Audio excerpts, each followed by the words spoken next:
Və İmam Buxari rahimehullah yeni bir fəslə toxunur yenə.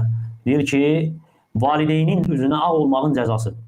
Yəni valideynin üzünə ağ olan, valideynin qayğısına qalmayan, valideyninə itaət eləməyən, asi olan, onun cəzası nədir? Və Əbu Bəkr radiyallahu anhudan hədis gətirir və deyir ki, Peyğəmbər sallallahu aleyhi və səlləm qohumluq əlaqələrinin qırılması və təcavüz kimi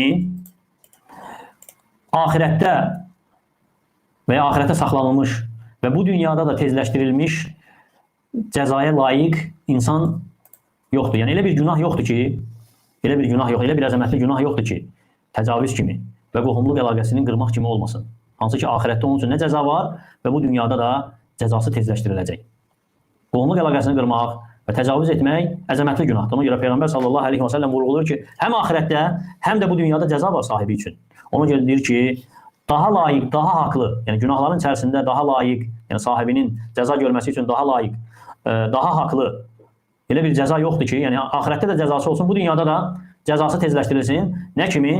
Deyir ki, qohumluq əlaqəsini qırmaq və təcavüz etmək kimi. Və qohumluq əlaqəsini qırmaq bu göstərir ki, valideynlə də əlaqəni kəsmək də bura daxildir.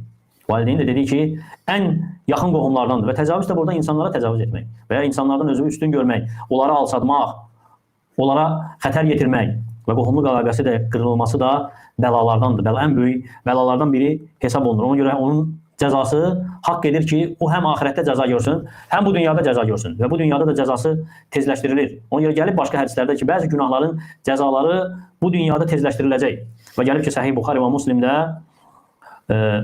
Allah Taalaya itaət edilən elə bir əməl yoxdur ki, onun savabı qohumluq əlaqəsi kimi, yəni qohumluq əlaqəsi kimi elə bir əməl yoxdur ki, onun savabı bu dünyada tezləşdirilsin. Allaha itaətdəndir qohumluq əlaqəsi və Allah Taalaya təcavüz kimi, yəni təcavüz kimi elə bir əməl yoxdur ki, Allah Taala onun cəzasını bu dünyada tezləşdirsin. Təcavüz kimi elə bir günah yoxdur ki, Allah Taala onun cəzasını bu dünyada tezləşdirsin və qohumluq əlaqəsi kimi elə bir itaət yoxdur ki, Allah Taala onun savabını bu dünyada tezləşdirsin. Və həmçinin gəlib ki, bu günahlardan da eləcə də yalandan and içmək var. Yalandan and içmək də bu dünyada cəzası tezləşdirilən əməllərdəndir. Ona görə buyurur ki, sallallahu aleyhi və səlləm, yalan and və ya yalan and içən bu dünyanı itirmiş kimi çıxar bu dünyadan.